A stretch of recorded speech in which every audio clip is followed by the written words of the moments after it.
Oke, kita lanjut pada soal di B08.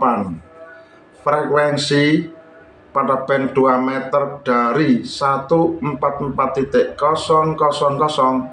sampai dengan 144.100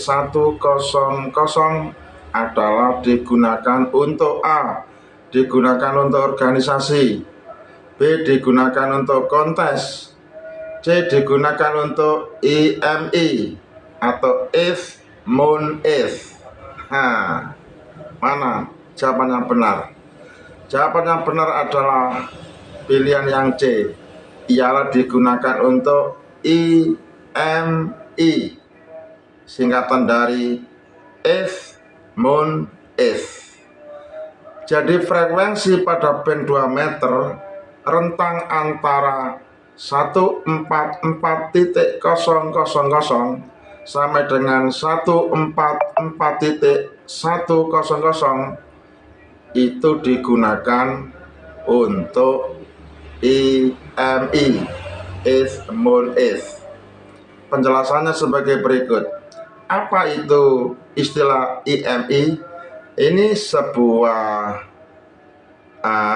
sebutan atau istilah yang ada di dalam dunia radio orari.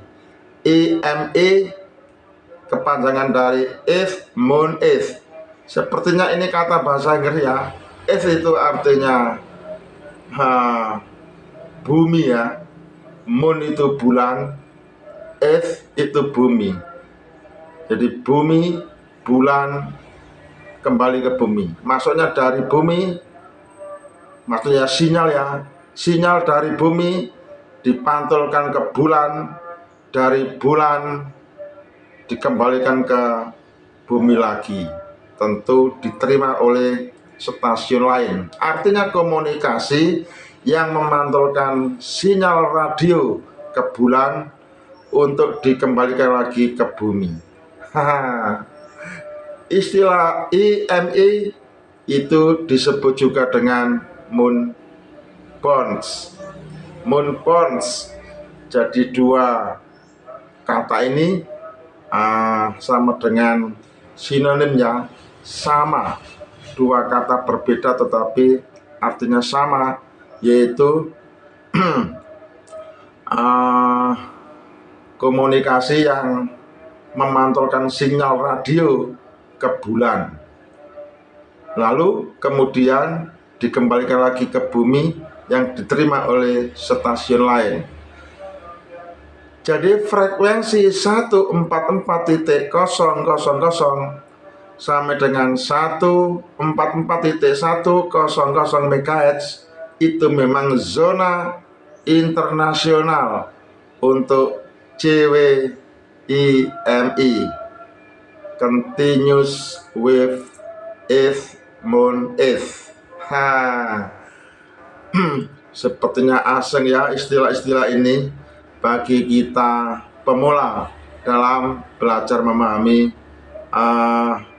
peraturan-peraturan radio atau pengetahuan tentang radio. Tapi tidak masalah, namanya saja belajar, kita tidak boleh menyerah, apalagi putus asa. Yang terpenting ialah bahwa sekarang minimal kita tahu IMI itu apa. Ternyata if, moon, if.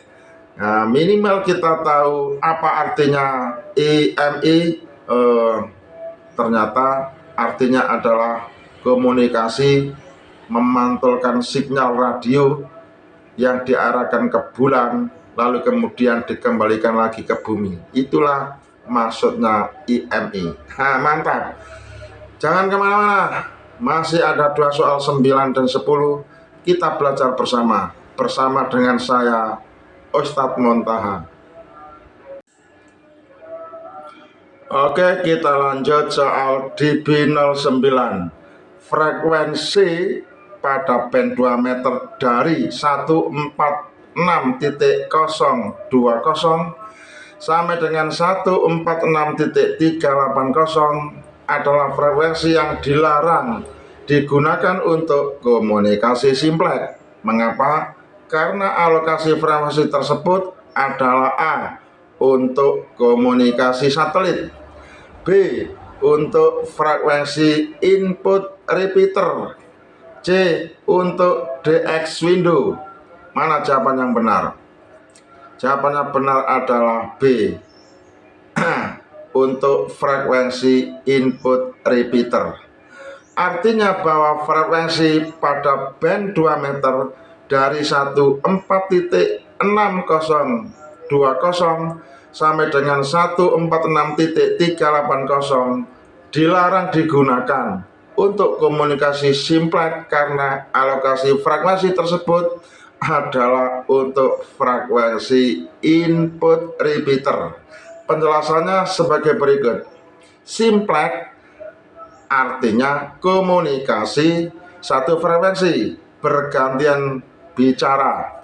Repeater artinya sama dengan alat pemancar ulang.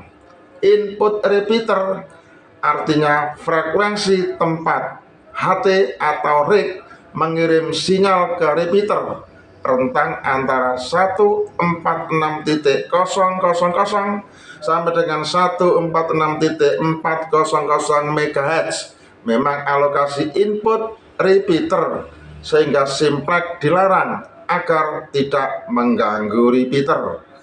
Mantap. Ini penjelasan untuk memahami soal nomor 9. Masih ada satu lagi soal nomor 10. Kita bersabar jangan kemana-mana.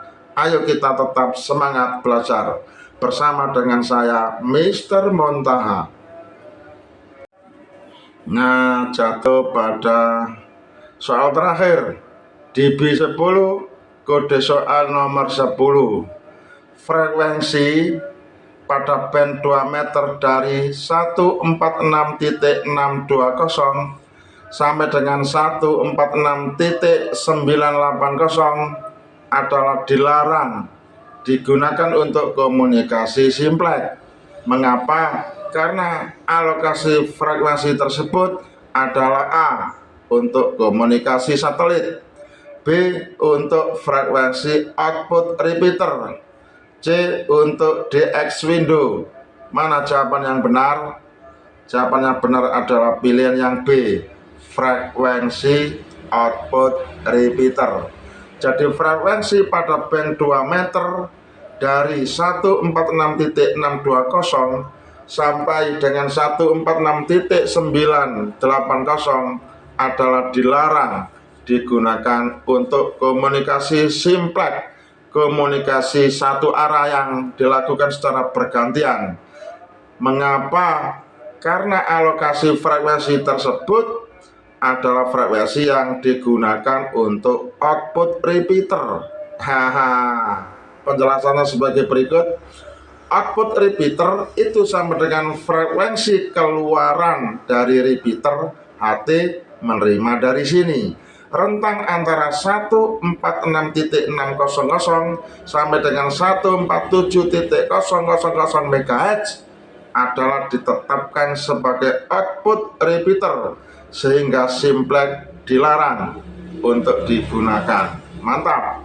Oke, saya pikir demikian penjelasan saya mengenai peraturan-peraturan radio yang terkait dengan frekuensi. Tentu kita harus bersabar untuk latihan belajar soal-soal seperti ini sampai kita benar-benar bisa memahami.